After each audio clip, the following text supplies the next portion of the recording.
আর একটু ডাল দিই, আজ মাছটা কিন্তু বেশ ভালো হয়েছে। দাও দাও কমলাদি, তোমার হাতে রান্নার তুলনা নেই। তোমাদের মুখে এই কথা শুনলেই তো সারাদিনের পরিশ্রম ভুলে যাই। কমলাদি, কালও কিন্তু এইভাবে মাছটা দিয়ে তো, আমি রোজ আসবো তোমার হোটেলে। আসবে না কেন বাবা?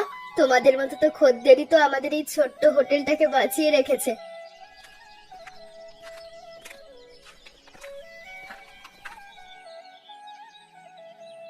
কমলা, হারান কোথায়? একটু দরকারি কথা ছিল। ও তো স্টেশনে চা বিক্রি করতে গেছে কাকা বাবু, ফিরতে একটু দেরি হবে। আমাকে বলুন না কি দরকার। কিভাবে যে বলি, তোমরা তো আমার খুব ভালো ভাড়াটে, কিন্তু বাড়িটা তোমাদের ছেড়ে দিতে হবে কমলা। সে কি কথা, হঠাৎ এভাবে? আমরা তো নিয়মিতই ভাড়া দিয়ে এসেছি, কখনো কোনো সমস্যা তো করিনি, কিন্তু এভাবে হঠাৎ? জানি কমলা, তোমাদের কোনো দোষ নেই, ব্যাপারটা সম্পূর্ণ আমার ছেলের সিদ্ধান্ত। এতে তোমাদের কোনো হাত নেই। বাড়িটা তো অনেক পুরনো হয়ে গেছে, ভিতে ফাটল ধরেছে। আমার ছেলে বলছে ভেঙে নতুন করে তুলবে, আমি নিজেও নিরুপায় কমলা। কিন্তু আমরা তো হঠাৎ করে অন্য কোথাও থাকার জায়গা পাবো না কাকা বাবু, আমাদের নিজেদেরও তো কোনো জায়গা জমি নেই। তোমরা কিছু মনে করো না কমলা, আমি সত্যি দুঃখিত। দুদিনের মধ্যে একটা আশ্রয় খুঁজে নাও, আর সময় দিতে পারলে ভালো লাগতো, কিন্তু ছেলের জেদের কাছে আমিও হার মেনেছি। ঠিক আছে, দেখছি কি করা যায়। হারান ফিরলে তাকেও জানিয়ে দিও, আমি সত্যি লজ্জিত এ ব্যাপারে। ঠিক আছে কাকা বাবু, জানিয়ে দেব। এই যে গরম গরম চিয়া, গরম গরম চিয়া।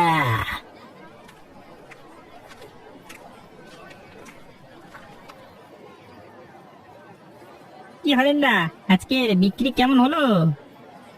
মাস্টার বাবু, আজকে বেশ ভালোই বিক্রি হয়েছে, এই নিন আপনার এক কাপ চা। বাহ, তোমাদের হাতে চায়ের স্বাদ ছাড়া আমাদের সকালটাই যেন শুরু হয় না হারান না। আপনাদের মতো মানুষের ভালোবাসতেই তো এটা ব্যবসাটা টিকে আছে মাস্টার বাবু। আজকে তাহলে উঠি, হোটেলটাও তো সামলাতে হবে। যাও যাও, সাবধানে যাও, কালকে আবার দেখা হবে। হ্যাঁ, আচ্ছা মাস্টার বাবু, কালকে দেখা হবে তাহলে।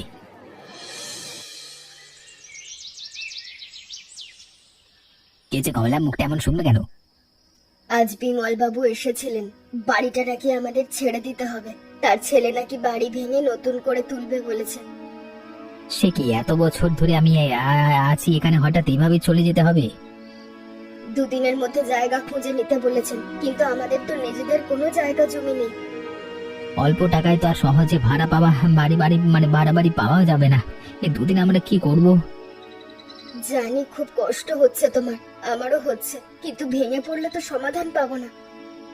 এতদিনে চেনা জায়গা, চেনা মানুষজন সব ছেড়ে হঠাৎ কোথায় যাব বলো তো?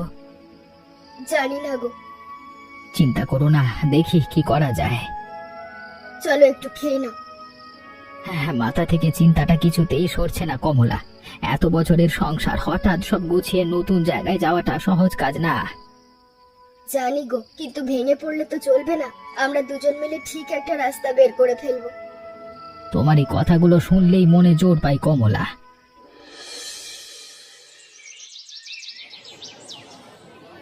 মাস্টার বাবু, একটা কথা বলবার ছিল।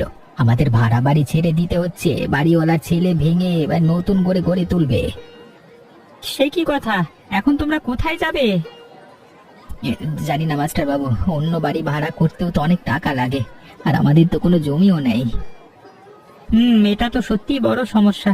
এই বৃষ্টির মধ্যে হঠাৎ জায়গা খুঁজে পাওয়া তো কঠিন। হ্যাঁ, শোনো হারান্দা, একটা কথা বলি। ওই মোড়ের পুকুরটা তো সরকারি ফাঁকাই পড়ে আছে, তুমি চাইলে পুকুরের মাঝখানে একটা মাচা বানিয়ে সেখানে থাকতে পারো। পুকুরের মাঝখানে?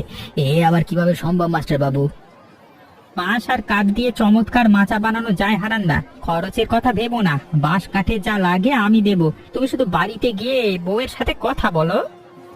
কিন্তু মাস্টার বাবু, এত বড় উপকার আমি কিভাবে ফেরত দেবো আপনাকে? উপকার ফেরত দেওয়ার কথা ভাবতে হবে না হারান্দা, তুমি আমাদের কাছের মানুষ, এটাই যথেষ্ট। মাস্টার বাবু, আপনার মতো মানুষ থাকলে দুনিয়াটা সত্যি সুন্দর হতো। এখন যাও, বাড়িতে গিয়ে খবরটা কমলাকে জানাও। যাচ্ছি মাস্টার বাবু, আজকের এই উপকার আজীবন মনে থাকবে। কমলা, একটা দারুণ খবর আছে। সুবল মাস্টার বলেছেন আমরা মোড়ের পুকুরের মাঝে মাজা বানিয়ে থাকতে পারি, বাঁশের কাঠের খরচ উনি দেবেন। পুকুরের মাঝে থাকা এ কেমন কথা? আমরা কি মাছের মতো জলে থাকবো নাকি? আরে না, মাচা মাচা করে তার উপরে ঘর বানাবো। ভালো করে ঘর বাঁধলে ঠিক টিকে যাবে, দেখো। আচ্ছা, অন্য কোনো উপায় তো নেই হাতে। চলো চেষ্টা করে দেখি। কিন্তু বৃষ্টির দিনে পুকুরের জল বাড়লে সমস্যা হবে না তো হারান? সেই জন্যই তো মাচাটা উঁচু করে বানাবো কমলা, আর চালাটাও শক্তপোক্ত তৈরি করব। তুমি যখন বলছো তখন নিশ্চয়ই ভালো হবে। তুমি তো সবসময় সবকিছু গুছিয়ে করো। তোমার এই ভরসাটাই তো আমার আসল শক্তি কমলা। চলো তাহলে দেরি না করে আজ থেকেই বাঁশ কাঠ জোগাড় করা শুরু করি।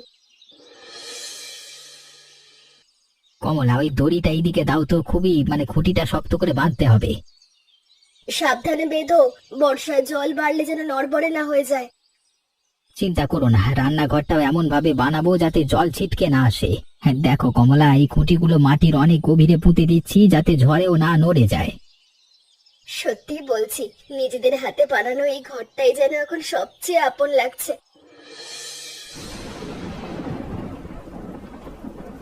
বাহ, ছোট্ট হলেও বেশ ছিমছাম হয়েছে দেখতে। রান্নাঘরটাও তো বেশ ভালো লাগছে। নিজের হাতে বানানো জিনিস তো একটু যত্ন নিয়েই করেছি। এই দেখো, উনুনটা কেমন সুন্দর বসিয়েছি বলো জায়গায়, জল থেকে খুব দূরে। তুমি তো দেখছি আমার চেয়েও বেশি বুদ্ধি খাটিয়ে ফেলেছো। এই ঘরটাকে সত্যিকারের সংসার বানিয়ে তুলেছো। সংসার তো মানুষ দিয়ে হয় হারান, ঘর দিয়ে না। তুমি আর আমি যেখানেই থাকি না কেন, আমাদের সংসার ঠিকই চলবে। তোমার এই কথাগুলোই তো আমাকে সব সময় সাহস যোগায় কমলা।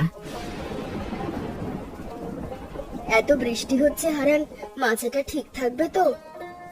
ভালো করে বাঁধা আছে কমলা, চিন্তা করো না। দেখো, এক ফোঁটা জলও তো ভেতরে ঢুকছে না। সত্যি তো, চালাটা এত ভালো করে করেছো যে বৃষ্টির জলও ভেতরে আসছে না।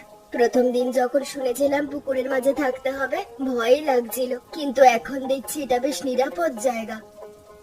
সুবল মাস্টার আর তার বাঁশ কাঠের সাহায্যে না পেলে আজকে আমরা কোথায় থাকতাম ভাবতেই কাশি উড়ে ওঠে। মানুষটা সত্যি আমাদের জন্য ভালো দূতের মতো এসেছিলেন। গরম চা চাই নাকি কারো? এই বৃষ্টিতে এক কাপ চা হলে মন্দ হয় না। দাদা তো শীত লাগছে।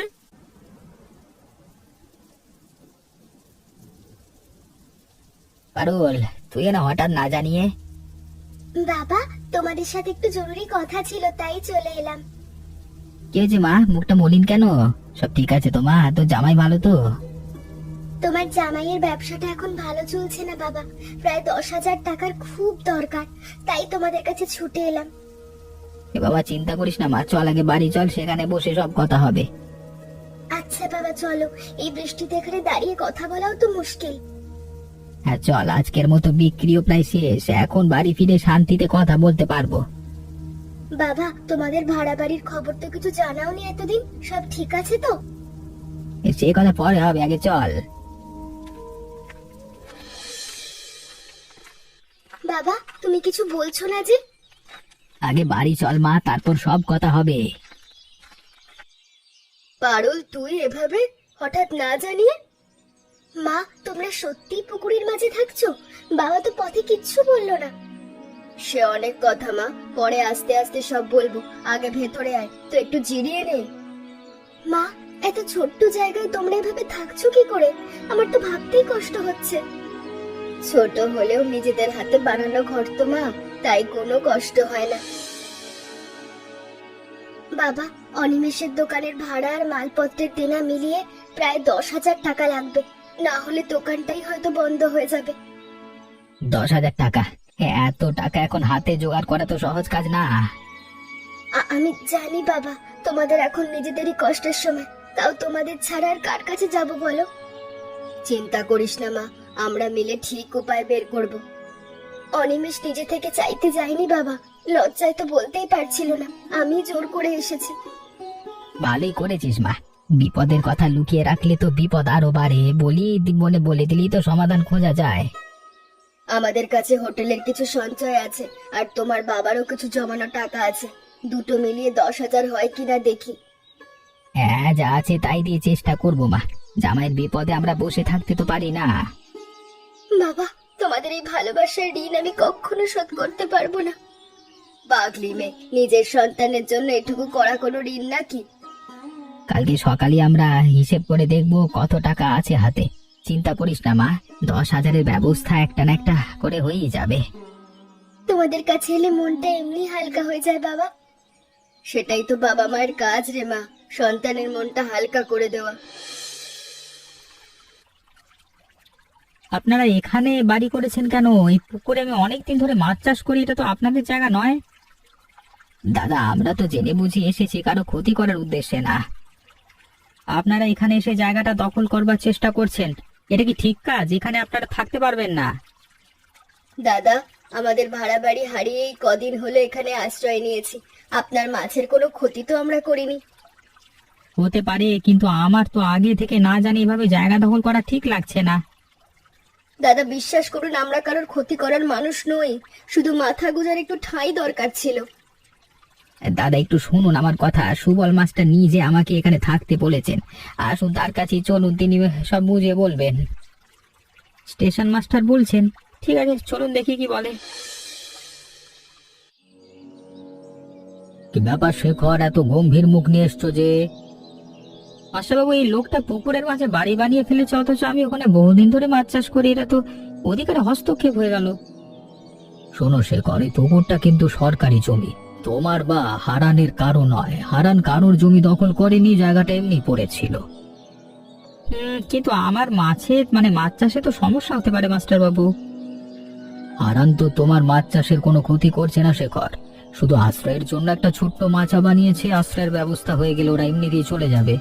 আর শেখর, এই মানুষটা তো স্টেশনের সবার প্রিয়, রোজ সবাইকে চা করে হাসি মুখে কথা বলে। এমন একজনকে অকারণে সন্দেহ করা ঠিক হচ্ছে? ও আচ্ছা, আমি বুঝতে পারি ব্যাপারটা।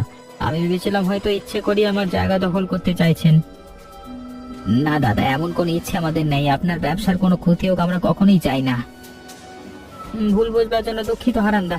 আজকে থেকে নিশ্চিন্তে থাকুন, কোনো সমস্যা হবে না আমার তরফ থেকে। ধন্যবাদ দাদা। আর মাস্টার বাবু, আপনাকে অসংখ্য ধন্যবাদ গো। আপনি না থাকলে আজকে ভুল বোঝাবুঝিটা মৃত্যুই না কঠিন হতো। ভালো মানুষের পাশে দাঁড়ানোটাই তো আসল কাজ হারান্দা। মাস্টারবাবু, আমাকেও ক্ষমা করবেন, না জেনে বুঝে অকারণে রাগ দেখিয়েছি তো। হারান্দা, কোনো দরকার হলে জানাবেন।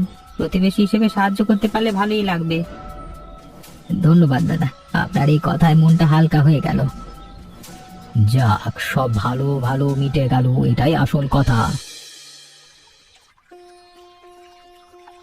দেখো হারান, হোটেলের সঞ্চয় আর তোমার জমানো টাকা মিলিয়ে 10,000 টাকাই হয়ে গেছে।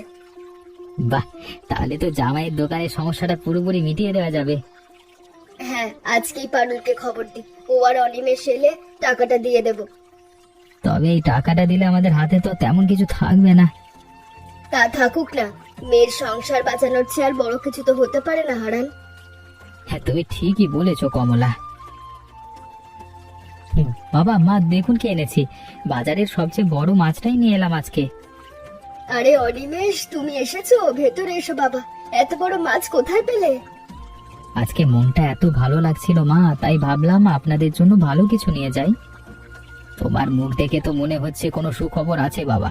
এতদিন পরে তোমাকে দেখে ভালো লাগছে। বাবা, অনেক বড় একটা সুখবর আছে। আগে আপনারা বসুন, রান্না হোক, তারপর সব বলছি। আরে বলো না, এখনই এত অপেক্ষা কেন? না মা, খাবার টেবিলেই বলি। সবাই একসাথে থাকলে খুশিটা আরো বেশি হবে। দেখলে বাবা, ও তো সবসময় এমন রহস্য করে। মা, মাছটা এত বড় যে কেটে সামলাতেই তো অনেক সময় লাগলো। তা লাগবেই তো, এত সুন্দর মাছ তো রোজ রোজ আসে না। আজকে রান্নাটা একটু বিশেষ করেই করছি।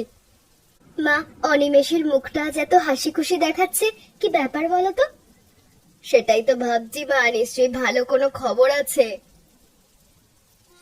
বাবা অনিমেষ, তোমার 10,000 টাকার ব্যবস্থা তো হয়ে গেছে, কালকে সকালেই তোমাকে দিয়ে দেব। বাবা, সেই টাকাটা আর আমার লাগবে না। যে কারণে টাকার দরকার ছিল সেই সমস্যাটাই তো আর নাই এখন। সে কি কথা, হঠাৎ কি হলো? হ্যাঁ বলো না, কি হয়েছে? বাবা, অনেকদিন আগে গোদামে যে মালপত্র মজুদ রেখেছিলাম, এই বৃষ্টির কারণে বাজারে তার দাম এখন দ্বিগুণ হয়ে গেছে। ওই মাল বিক্রি করেই এত লাভ হয়েছে যে দোকানের সব দেনা মিটিয়ে অনেক টাকা বেঁচে গেছে। সত্যি বলছো তুমি? আমি তো ভয়ে ছিলাম এতদিন। সত্যি বলছি। আর বাবা, এই টাকা আমি নেব না, বরং আপনারা এই টাকা দিয়ে একটা জমি কিনুন, বাড়ি বানাবার খরচটা আমি দেব। না না অনিমেষ, এত বড় কিছু নেওয়া তো ঠিক হবে না। তুমি বরং তোমার ব্যবসাতেই টাকাটা রাখো। না বাবা, এবার আমার কথাটা শুনতে হবে। আপনারা আমার জন্য এত করছেন, এবার আমাকেও কিছু করতে দিন। অনিমেষ, এত বড় কথা বলছো বাবা, আমরা তো ভাবতেই পারিনি আজকের দিনটা এইভাবে শেষ হবে। বাবা, তোমার এই মন দেখে বুকটা ভরে গেল। এতদিন পুকুরের মাঝে থেকে যা কষ্ট পেয়েছি, আজকে খুশির কাছে যেন মুছে গেল সব। তবে অনিমেষ, তোমার এই সাহায্য যেন শুধু একটা টাকার লেনদেন না হয়ে থাকে, এটা একটা পরিবারের ভালোবাসা।